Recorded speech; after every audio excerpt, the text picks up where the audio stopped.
Now we're going to get down to the nitty-gritty of what Indians are all about. I still say we Indian people are believers in the truth. This is the way of life that was given to your people. You're born an Indian, you're going to die an Indian.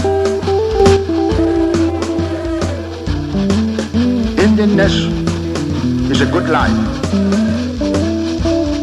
You're facing an Indian this afternoon.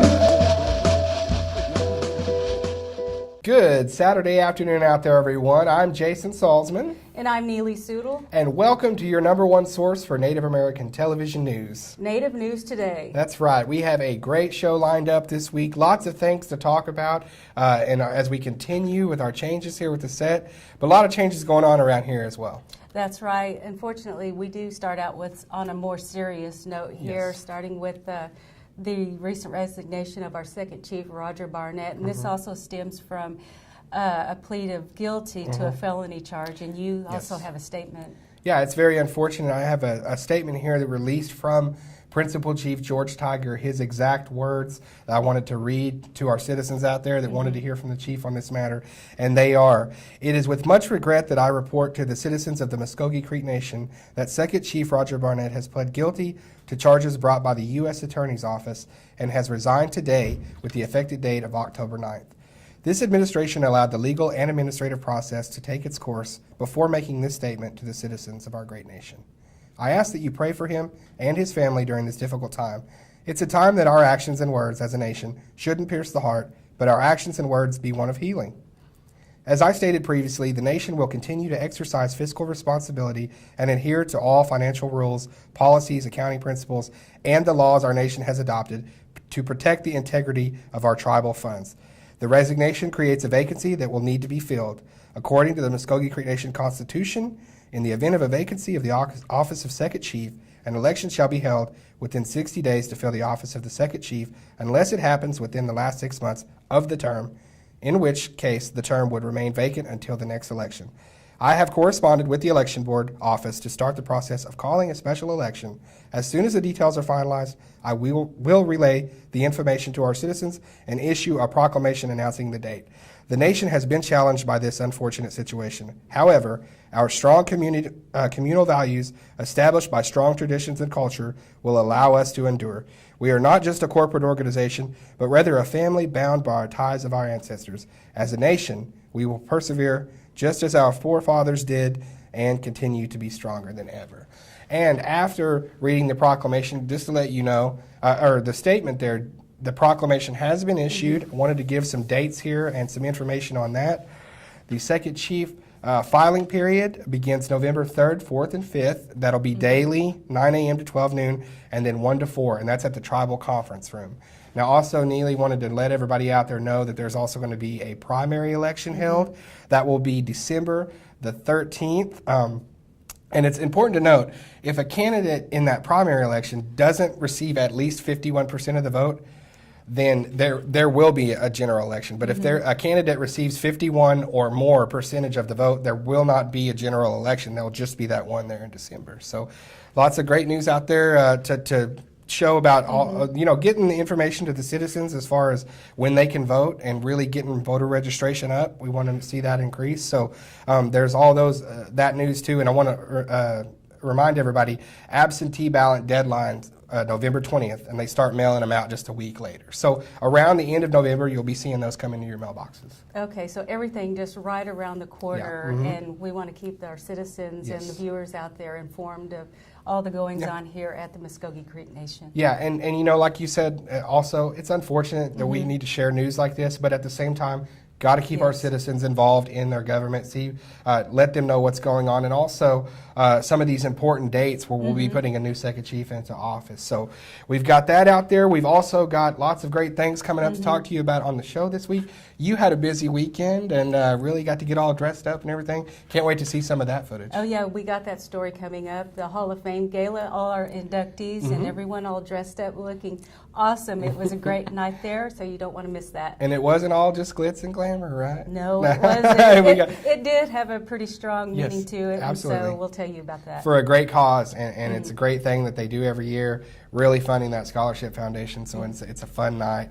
Can't wait to see that. We've got some other fun stories for you. Finally, I told you I'd be shooting some guns. Finally going to show you those guns. We know, You just can't wait for that story, huh? Hey, we live in Oklahoma. Yeah. We got some gun freaks out there. They want to see somebody squeezing off a few rounds. So we got that, a lot more. Don't go anywhere. We'll be right back, and stay with us right here on your number one source for Native American television news, Native News Today.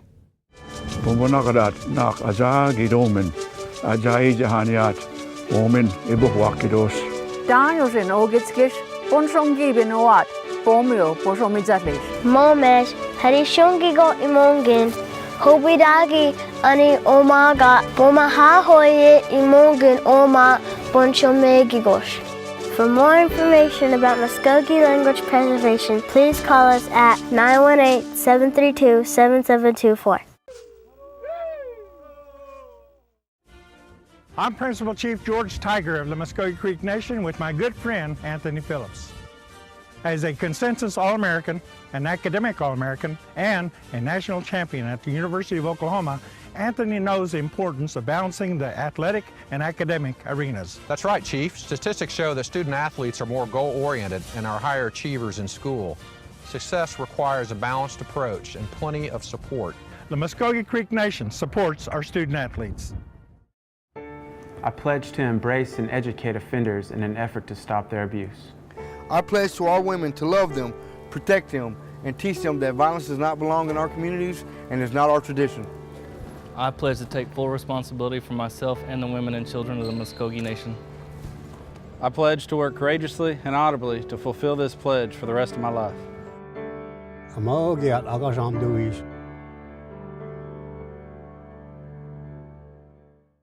We believe if you teach a man to fish, you can feed him for a lifetime. We believe that transitioning convicted citizens back into our communities enhances public safety. We believe that every citizen, even ex-prisoners, are important and are capable of change. We believe in reclaiming our citizens and investing them back into a culture that embraces healing and restoration. We believe In reintegration. Looking for your next 18-hole adventure? Then take a look at Fountainhead Creek Golf Club. Nestled in the beautiful confines of Lake Eufaula State Park, large sloping greens and well-placed bunkers characterize the Muscogee Creek Nation's Floyd Farley designed course and offers a fine test of skill for any golfer. Stay up on all the latest gear and equipment with a visit to our pro shop. Have lunch at the Turn at the Clubhouse Grill. We're waiting to accommodate you at Fountainhead Creek. Give us a call at 918-689-3209 or visit fountainheadgolf.com to book your next round. Fountainhead Creek Golf Club, close to home, far from ordinary. The Muscogee language has always been a part of my life, and so I grew up speaking the language, and I've used it throughout my life. I found that people were interested in learning the language and wanting to revitalize it. The language immersion method of teaching is one that I'm comfortable with. It's a way of reconnecting with our histories and our cultures, and to give this gift or pass this gift on to our children. Mado. And welcome back to Native News Today. I'm Neely Soodle alongside Jason Salzman. Good Saturday afternoon. We've had so much going on this whole week, great weather and lots to do. Yes. And I know you were out there enjoying the weather. And I was. I got the chance to go up to Tulsa, actually, where Tulsa started. And we always like to say there, the Council Oak Tree, Council Oak Park in Tulsa, registered park there, a historic site. And it's all going to be happening today here in just about an hour. They're going to be kicking it off. And at 2 o'clock, the Council Oak ceremony. I had a chance to travel up this week, talk with Brian Onhill. He does a great job in Muscogee Creek Nation Tourism Department. They really put this on, make it a big event. All the people over there do a fantastic job pulling it together. And so it's always a very meaningful, important event for Creek people and the Creek Nation in general. So definitely want to tell you folks all about the Council Oak ceremony going on today, something you definitely don't want to miss if you're in downtown Tulsa. Here at Council Oak Park in downtown Tulsa, I am joined by Muscogee Creek Nation Tourism's Brian on the Hill, talking about a very big event here in this very spot, the Creek Council Oak Ceremony. And I know it's coming up today here in just about an hour. You guys got to be so excited to be putting it on again. Yeah, we're thoroughly excited, and we're always glad to be a part of this ceremony each and every year. It means so much, not only to Creek people and to our culture, and also to the city of Tulsa here, the significance of why we come together to commemorate. Talk a little bit about that significance. Well, I had talked to Gary Fife on the radio program a while back and talked about how people have become aware of our presence in Tulsa and how we basically created Tulsa. Now, I always like to say Muscogee created Tulsa. And I think people have become aware of that. We've had more people that pass by each and every year, and they come back the next year just to see what it's all about, what the ceremony entails, and then they feel like they know Tulsa a little bit better because of that. Yeah, and something that you've seen in recent years, the city officials getting behind it a lot. They're here, they're wanting to make sure that the people of Tulsa, the Muscogee Creek Nation knows that as elected officials of this city, we recognize the importance of this place, and we want to show respect. Right, we have, last year, Mayor Bartlett attended the ceremony, and he hasn't been able to attend in years past, and we were glad to have him. And we also had some Tulsa city councilmen attend as well, so we're glad to have them as much as they can be here. Yeah, and the ceremony kicks off, like we said, right here from Council Oak Park, downtown Tulsa at 2 o'clock, so you've still got time to get on out here. It's going to be a very big event, but also not just from here, but take everything from here, which is very emotional. If you've never been, you should really come to a Creek Council Oak ceremony. It's very emotional, but from here, then we go on and have a little food and fellowship, things like that. We have free food for anyone who attends at the Tulsa Creek Indian Community Center. That's on 8611 South Union. We also have a stomp dance for anyone who wants to participate. We have a stickball game. And beginning at noon, while things are going on here, some vendors, arts and crafts vendors, will show up at the community as well. So we invite everyone to join us after the ceremony. Yeah, and it's right there off the highway, you know, easy to find there. Tulsa Creek Indian Community, they do a fantastic job of hosting that every year, and you guys do a fantastic job as well. The ceremony here and really the whole day all coming together. So everybody out there, a lot of chance to get out. Council Oak Park here, downtown Tulsa, right off Cheyenne. If you're in downtown Tulsa, familiar with the area, come out for the commemoration. And also, you guys got some big events coming up with the Indian Fall Festival too. So we do. We have Indian Fall Festival scheduled from 10 to 6, November 1 at the Claude Cox Omniplex. So everybody come out and join us. Everything's free. First time it's at the Dome too. That's right. Great, awesome, great facility and a great program. You guys doing a great job, and can't wait for these big events. Everybody come out. This is where Tulsa started, Creek Council Oak Park. All right, thanks again once to the great people at Muscogee Creek Nation Tourism, doing a fantastic job with that event, and I can't wait to see all the great faces and show you folks too the aftermath of the Council Oak ceremony from 2014. Actually, another huge event from Muscogee Creek Nation this past weekend at the River Spirit Event Center. You got to go up and bring back a nice little story here, a nice little piece we're going to look at about the Hall of Fame Gala. And as you say in the story, there's so much more to it than just putting a dress on and going up and having a nice meal. It really is a great fundraiser, a great opportunity. And at the same time, we get to, you know, throw a bone to some of our greatest citizens. Yeah, that's right. And we have 3 inductees that were honored on Saturday night at the River Spirit Event Center. Lots of people, lots of families there, lots of great speeches, a lot of great things were said about the inductees. And it was just a great night all around. And it was good to see all of the citizens there and meet new people. And I actually did hear people commenting about our set here. People so liking people the are show. watching. Hey, thank you. We love it when you watch us, and keep watching us. You know, you ain't got anything to do today, you better have it on Native News Today. And if you're not at home, DVR us. No, but a great event, like you said, every year it seems to be getting bigger and better. And, you know, started off Living Legends, Chief Ellis starting that, now growing into what it is today. I love that it's still going and still staying strong, the Muscogee Hall of Fame Gala. The Muscogee Hall of Fame drew nearly 400 tribal citizens, community leaders, and visitors to welcome the 3 newest members of the class of 2014. Principal Chief George Tiger, the Master of Ceremonies, welcomed the crowd and promised a night to remember. The night started with an honorary induction to Billy Mills of the Oglala Lakota tribe. This comes on the heels of the 50th anniversary when the world witnessed the greatest upset in Olympic history when Billy won the gold medal in the 10,000-meter race. This year's Muscogee inductees are William Sonny Sampson Jr., a full-blood Muscogee Creek citizen who was best known for his work in the motion picture industry for his roles in films such as One Flew Over the Cuckoo's Nest, The Outlaw Josie Wells, White Buffalo, and many others. Will's children accepted the award on their late father's behalf. Peggy Berryhill, a Native American broadcaster and journalist honored for her work in radio broadcasting that highlighted Native American topics, Indigenous people, women, and other minorities.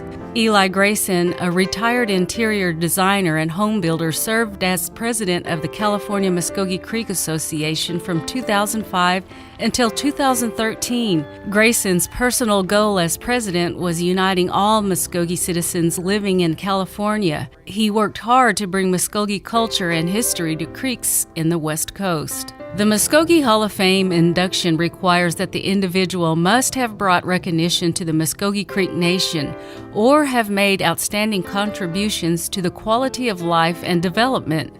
The inductees' achievements may be local, national, or on the international scope. The Black Tie Gala was not all about glitz and glamour. More importantly, the event raises funds through sponsorships and the silent auction for the Higher Education Scholarship Foundation and Tourism and Recreation. And a big thank you to the Muscogee Creek Nation Tourism and Recreation Department for throwing that huge gala there in Tulsa. Everybody had a great time. And always. Yeah, and a lot of people didn't want it to end. Go their separate ways and get back into their... Yeah, where's the 49? No. There may have been one. Exactly, there could have. You never know. A 49 will break out when you least expect it, at least from my experience. Well, that's what a great segue to guns now, talking about shooting guns off and everything. Now we're going to go to a story that I actually had a chance to go out, Neely, this week and have a little bit of fun with the concealed carry class that the tribe offers, and unique, very neat opportunity for tribal employees, citizens, to get a concealed carry class. You know, a lot of the times these people have to go out and find one and fund it themselves, and a lot of times, sometimes it's hard to do. Sometimes it's hard to find one, hard to find an instructor out there. But Muscogee Creek Nation, through the Light Horse Police Department, offering this to its citizens, its employees, I think it's a great thing, and I had a lot of fun going out and shooting it.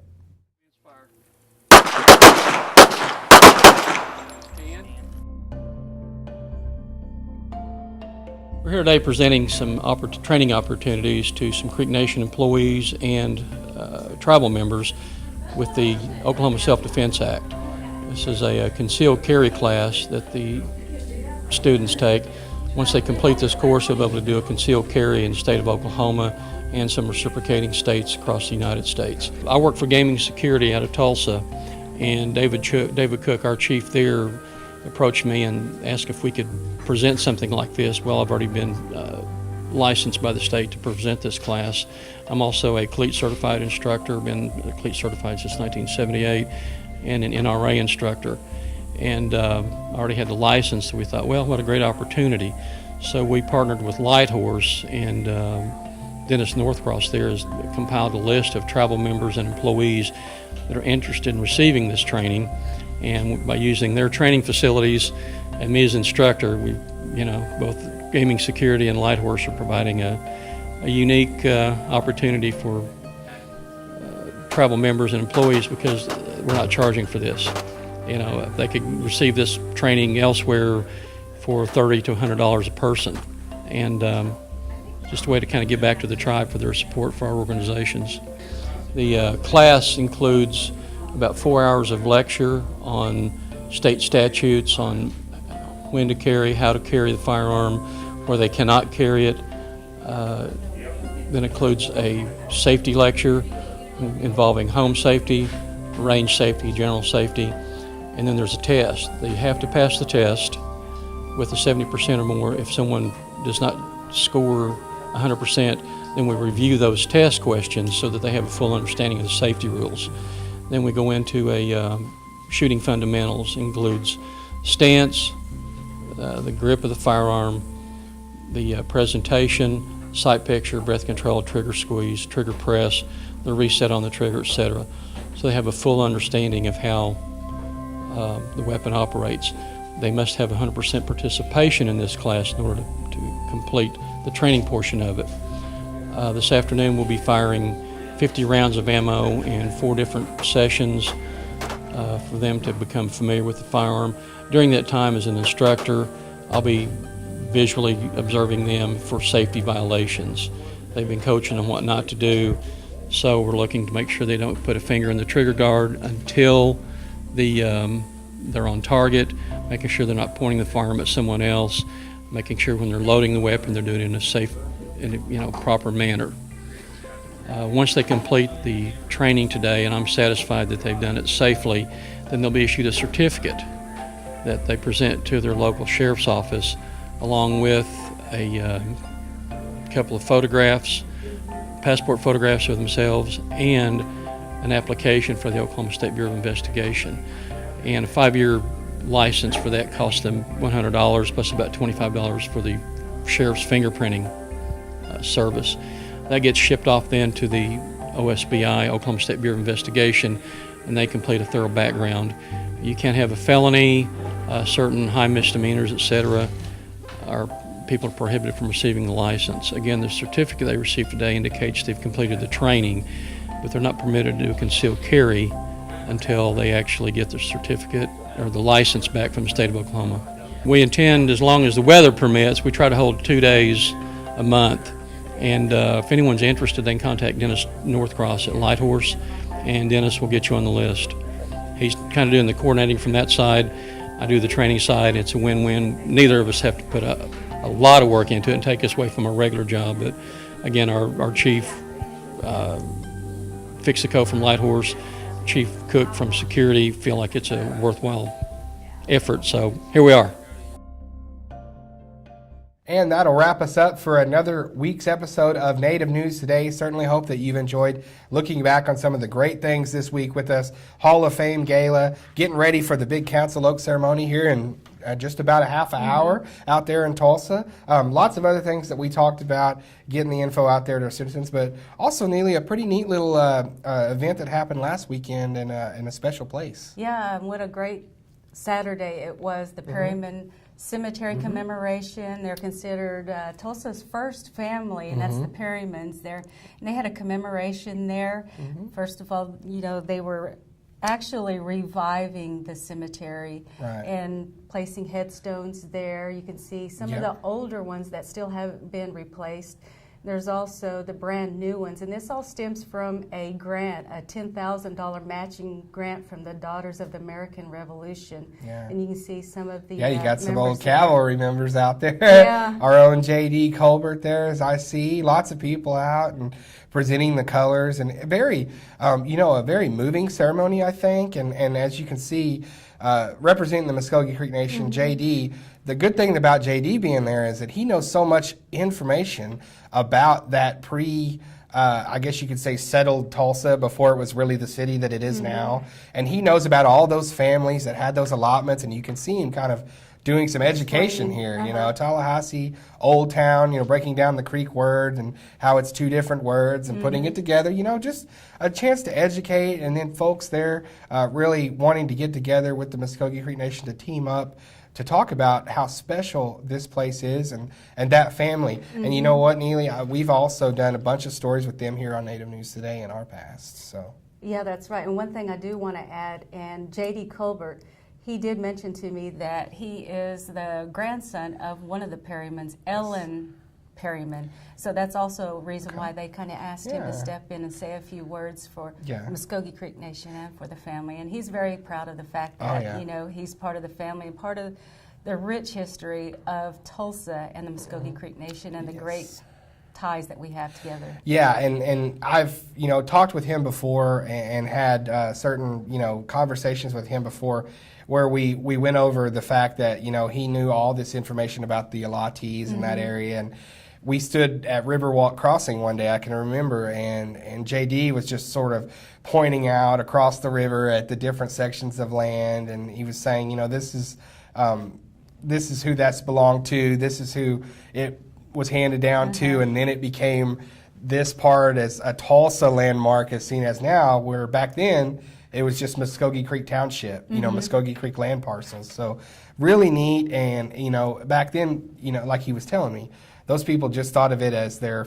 government allotted land. They didn't really think of it as it would become Tulsa. It would become these very historic places, and to see it grow throughout history is very neat. Yeah, and it was also, Tulsa was also referred to as Tulsi Town, and there's probably a more correct way to say that, but I know.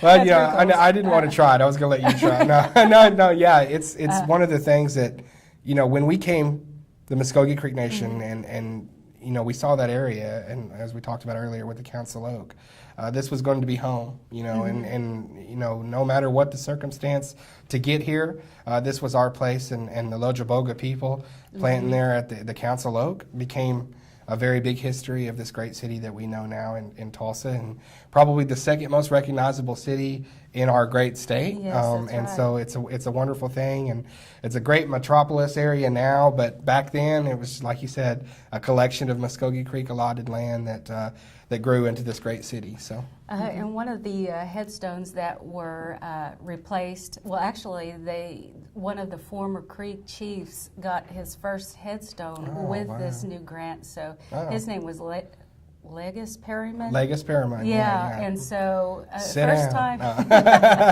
time ever getting a headstone for a former chief of our nation. So. All right, awesome. So it's awesome a great bit of information there, and like I said, you start digging on this Perryman stuff.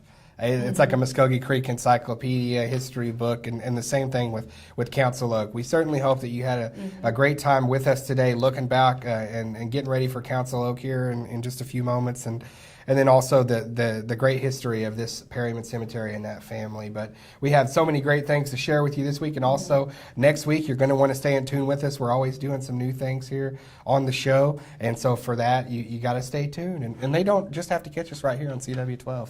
No, they don't. There's several ways that you can connect to us, and also we welcome your ideas here. And also, you wanted to mention this great piece that we have here. Oh, yeah, definitely. Getting festive on set. You can't ignore the Native News Today pumpkin. Kara Youngblood with pumpkinbrains.com, good friend of mine. She's been on all kinds of Good Day Tulsa. I think she's been on 3 or 4 radio stations. You can't get her off the TV. That's why I didn't let her come on today. She's been on TV too much. She was giving me a hard time about it. But no, she said, she sent this she said, I'm on TV more than you are, Jason. I was like, what? We can't be having that. So I'm just going to put your pumpkin and not you. No, but thank you, Kara, so much. A good friend of mine, and does a great job. Pumpkinbrains.com if you want to get a custom pumpkin, and they do a great job. As you can see, the Native News Today pumpkin in full bloom. So, yes, a great addition to our set. Great addition to our set. Makes it a little it's festive. Right in between us. Yes, absolutely. This big pumpkin sitting here. What are we going to do? All right. Well, that will wrap us up. As I said, for the episode this week, we certainly hope that you go by our YouTube channel. Check us out. All of our videos on there, PSAs, some of our stories. If you don't want to sit here and watch me and Neely for 30 minutes, you just want to see the story I was in, you can go to that and go to our YouTube page and check it out. Go to our Facebook page, Twitter. We want to hear from you, want to hear what's going on throughout the week, and get some of your feedback, like Neely said. And story ideas. Yeah, absolutely. Send them in. We want to come out there and cover these great stories that it's about our people. It's always been about our people. So with that being said, for Neely Sudel, myself, Jason Salzman, all the great people here at Muscogee Media, make things happen. We'll see you guys next Saturday.